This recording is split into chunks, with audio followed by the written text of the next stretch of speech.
بتائے، اگر بیٹیوں کو طلاقیں ملے، اگر مار دھاڑ کا مسئلہ ہو، اگر بستی سے نکالا جائے، اگر کوئی آپ کو دیکھ کر اپنی مجلسوں میں بیٹھنے نہ دے، تو یہ جتنی مصیبتیں آئیں اللہ کے لیے آ رہی ہیں، اس پہ صبر کریں۔ مثال دیتا ہوں آخری اور بات ختم کرتا ہوں۔ دو دوست ہیں، دو آدمی ہیں، ان کی آپس میں بڑی دوستی ہے۔ اس بندے کو دوسرے بندے نے تانا دیا، تو فلاں کا دوست ہے، وہ تو ایسا ہے، وہ ایسا ہے، وہ ایسا ہے۔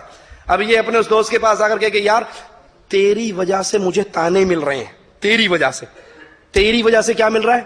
تانے مل رہے ہیں، لیکن فکر نہ کرنا، پوری دنیا بھی اگر تیری دشمن ہو جائے، میں تیرے ساتھ دوستی خراب۔ آپ کو اس پر محبت آئے گی یا نہیں آئے گی؟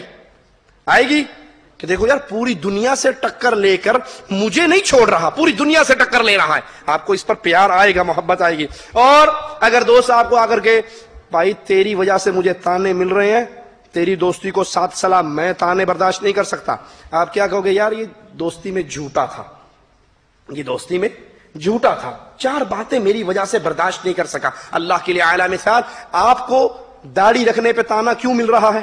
کہ آپ نے اللہ کا حکم مانا ہے۔ داڑھی رکھنے والے کو کوئی مولوی، کوئی ملا، کوئی صوفی، کوئی ملوانا، کوئی ملوٹا ہے، کسی بیچارے کی یہاں داڑھی بکرا، کوئی کچھ کہتا ہے، کوئی کچھ کہتا ہے، کوئی کچھ کہتا ہے۔ یہ کیوں کہا جا رہا ہے؟ کس لیے کہا جا رہا ہے؟ اللہ کے لیے۔ آپ نے شلوار ٹخنے سے اونچی کی، کیوں کی؟ اللہ کے رسول کا حکم مانا، اللہ کا حکم مانا۔ کوئی کہے گا جی اچھا چھوٹے بھائی کی پہن لی آپ نے، کوئی کہے گا جی بکریاں چرانے جا رہے ہو، کوئی کہے گا بارش تو نہیں ہو رہی شلواریں کیوں ٹونگ لی، کوئی کہے گا کپڑا بچانے کی پلاننگ ہے، کوئی عورت برقع کر لے، پردہ کر لے، اچھا یہ وہ پرانے ذہن کی عورت ہے۔ یہ سارے تانے مل رہے ہیں شریعت پہ چلنے کے، کیوں؟ کس کے لیے؟ اللہ کے لیے۔ اور بندہ اللہ سے کہ اللہ پوری دنیا مجھے تانے دے رہی ہے، میرے ساتھ بائیکاٹ کر رہی ہے، میں پوری دنیا کو چھوڑ سکتا ہوں، تیری شریعت کی مخالفت نہیں کر سکتا، تو اس بندے کی عزت رب کے ہاں کتنی ہوگی؟ اللہ ہمیں ان میں شامل فرمائے جو اللہ پر ایمان لائیں، عمل صالح کریں، حق کی دعوت دیں، اور مصیبتوں پہ، تانوں پہ، پٹائی پہ، مصائب پہ صبر کریں۔ انشاءاللہ ادھر ان کی روح نکلے گی اور ادھر ان کے لیے انشاءاللہ جنت کے دروازے کھل جائیں گے۔ اقول قولی ھذا واستغفر اللہ لی ولکم ولسائر المسلمین فاستغفروہ انہ ھو الغفور الرحیم۔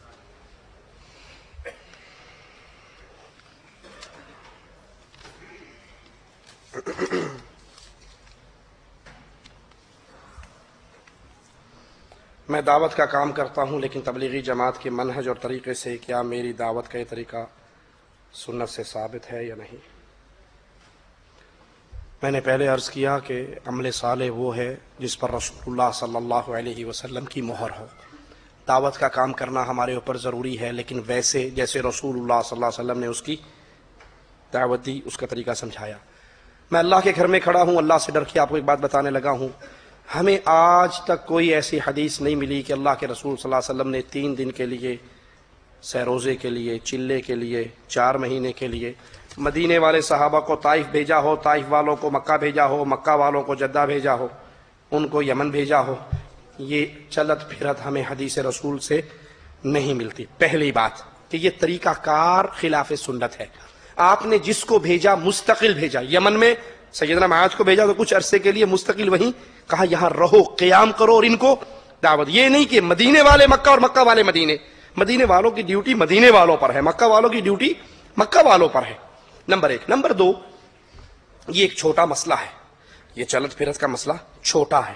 دوسرا بڑا مسئلہ یہ ہے کہ جن کتابوں کو لے کر ہمارے یہ تبلیغی جماعت والے بھائی، ہمیں ان سے محبت اس لیے ہے کہ یہ بیچارے اپنا پیسہ لگاتے ہیں، اپنا وقت لگاتے ہیں، محنت کرتے ہیں، سارا کام کرتے ہیں، بس ایک چیز کی خرابی ہے، اور وہ کیا ہے کہ جس کتاب کو لے کر، جس چیز کو لے کر یہ گلی گلی گھوم رہے ہیں، وہ تریاق کی بجائے زہر ہے۔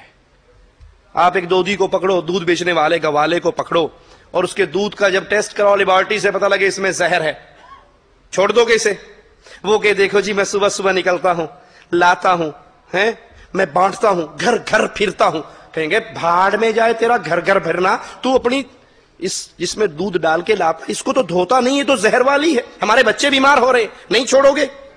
ان کی یہ محنتیں اپنی جگہ پر، بنیادی چیز یہ ہے فضائل اعمال وہ کتاب فضائل صدقات فضائل حج کی صورت میں جو لے کر گلی گلی محلہ محلہ گھوم کے لوگوں کو پڑھا رہے ہیں، اس کے اندر شرک کی بھرمار ہے۔ مثال کے طور پہ صرف ایک ہی مثال دیتا ہوں، کتب خانہ فیضی لاہور سے جو فضائل صدقات چھپی ہے اس میں یہ شرکیہ عقیدہ موجود ہے۔ صفحہ 558 پر مولانا ذکریہ صاحب لکھتے ہیں اپنے ایک پیر کے حوالے سے خط نقل کرتے ہوئے، یا اللہ معاف فرمانا، جھوٹا ہوں، کچھ نہیں ہوں، تیرا ہی ذل ہے، تیرا ہی وجود ہے، میں کیا ہوں؟ جو تو ہے وہ میں ہوں، جو تو ہے وہ میں ہوں، جو میں ہوں وہ تو ہے، میں اور تو خود شرک در شرک ہیں۔ یہ عقیدہ شرک اکبر ہے، اللہ کی ذات میں کسی اور کو شریک بنانا ہے، لہذا اب ساری محنتیں برباد اگر عقیدے میں شرک آ جائے۔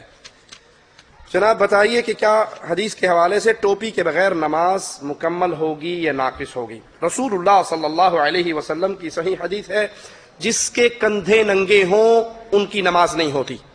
نبی کی کیا حدیث ہے جی؟ جس کے کندھے ننگے ہوں اس کی نماز، جس کے کندھے ننگے ہوں اس کی نماز۔ سر کندھوں سے نیچے ہے یا اوپر ہے؟ اوپر ہے۔ ہمیں اللہ کے نبی صلی اللہ علیہ وسلم کی کوئی ایک حدیث بھی ایسی نہیں ملی جس میں آپ نے فرمایا جس کا سر ننگا ہو اس کی نماز نہیں ہوتی۔ کندھوں کے بارے میں ہے، جس کے کندھے ننگے ہوں اس کی نماز نہیں ہوتی، لیکن جس کا سر ننگا ہو اس کی نماز نہیں ہوتی، ایسا کسی حدیث میں ذکر نہیں ہے۔ اور ایک حدیث میں آتا ہے سیدنا ابو بکر صدیق نے نماز پڑھائی اور ایک چادر میں نماز پڑھی، انہوں نے آدھی نیچے باندھ لی، آدھی اپنے کندھوں پہ ڈال لی۔ سیدہ اسما کہتی ہیں بابا آپ کے پاس اور کپڑا تھا، آپ نے پھر بھی ایک چادر میں نماز پڑھی، آپ کا سر ننگا ہے اور ایک آدھا حصہ نیچے آدھا حصہ اوپر۔ فرمایا میں نے اس لیے یہ عمل کیا کہ رسول اللہ صلی اللہ علیہ وسلم نے زندگی کی آخری نماز ایسے ہی پڑھی تھی۔ ٹھیک ہے؟ اچھا، جو ننگے سر نماز جو اونٹ کے منہ پہ چڑھائے جاتے ہیں چھکو، وہ پلاسٹک کے چھکو یا کھجور کے تنکوں کے چھکو دروازے پر پڑے ہوتے ہیں، وہ اٹھاتے ہیں، واپی گستاخ پیدب اس کے سر کے اوپر اب نماز پڑھ، اور وہ نئی نئی شیو کروا کے آیا ہوتا ہے۔ کوئی نہیں کہتا جس کی داڑھی نہ ہو اس کی نماز نہیں ہوتی، کبھی سنا آپ نے؟ نہیں جی، جس کی سر ننگا ہے اس کی نماز نہیں۔ اچھا ٹھیک ہے،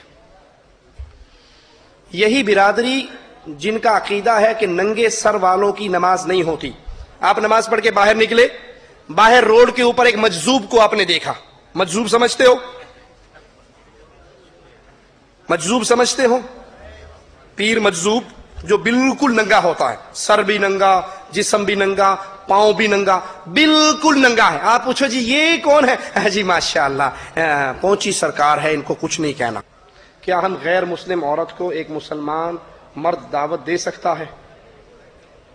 غیر مسلم عورت کو ایک مسلمان مرد دعوت دے، اگر فتنے کا ڈر نہیں ہے، کہیں پبلک پوائنٹ پر ہے اور آپ کتاب بانٹ رہے ہیں، سی ڈی بانٹ رہے ہیں اور گزرتے اس کو پکڑا کر چلے گئے تو کوئی حرج نہیں، لیکن آپ اس کے ساتھ بیٹھ کر تنہا کسی جگہ پہ، تو یہ اسلام کا طریقہ نہیں ہے۔ اس کے لیے آپ اپنی بیوی کے ذریعے، کسی مسلمان عورت کے ذریعے اس تک پیغام پہنچائیے۔ داڑھی کا حکم کیا ہے؟ اس کو تراشنا یعنی سیٹ کرنا یا شیو کرنا کیا ہے؟ اللہ کے رسول صلی اللہ علیہ وسلم کا فرمان ہے اپنی داڑھیوں کو معاف کر دو۔ اللہ کے نبی کا فرمان کیا ہے؟ داڑھیوں کو معاف کر دو۔ رمضان کے اندر ایک دعا ہم پڑھتے ہیں، اور وہ دعا کیا ہے؟ لیلۃ القدر کی، شب قدر کی دعا، یاد ہے کسی کو؟ اللہم انک عفو تحب العفو فاعف عنی، اے اللہ تو معاف کرنے والا، معافی کو پسند کرتا ہے، مجھے معاف کر دے۔ جب میں یہ دعا کر رہا ہوں، میری عمر 50 سال ہے، تو کیا خیال ہے میرے دل میں یہ ہوتا ہے کہ اللہ 50 سالوں میں نا 25 سال کے گناہ معاف کر دے، 25 کے باقی رہنے دے، یہی ہوتا ہے؟ جب آپ اللہ سے کہتے ہو اللہ ہمارے گناہ معاف کر دے، تو کیا خیال ہوتا ہے؟ آدھے گناہ معاف ہو جائیں یا سارے معاف ہو جائیں؟ جی آدھے تو کوئی نہیں کہتا، سارے معاف کرنے۔ اللہ کے نبی فرما رہے ہیں اس کو معاف کر دو، تو معاف کرنے کا مطلب یہ ایک مٹھ کے بعد کاٹ دو، یا گال چھیل لو، یا نیچے سے خط بنا لو۔ داڑھی کا خط بنانا، داڑھی کا لفافہ بنانا، کاٹنا، چھیلنا، تراشنا حدیث رسول کے خلاف ہے۔ آپ نے فرمایا وفروا اللحى، اپنی داڑھیوں کو زیادہ کرو، وفروا ای کثروا۔ وقت ختم ہو گیا تو مجھے بتا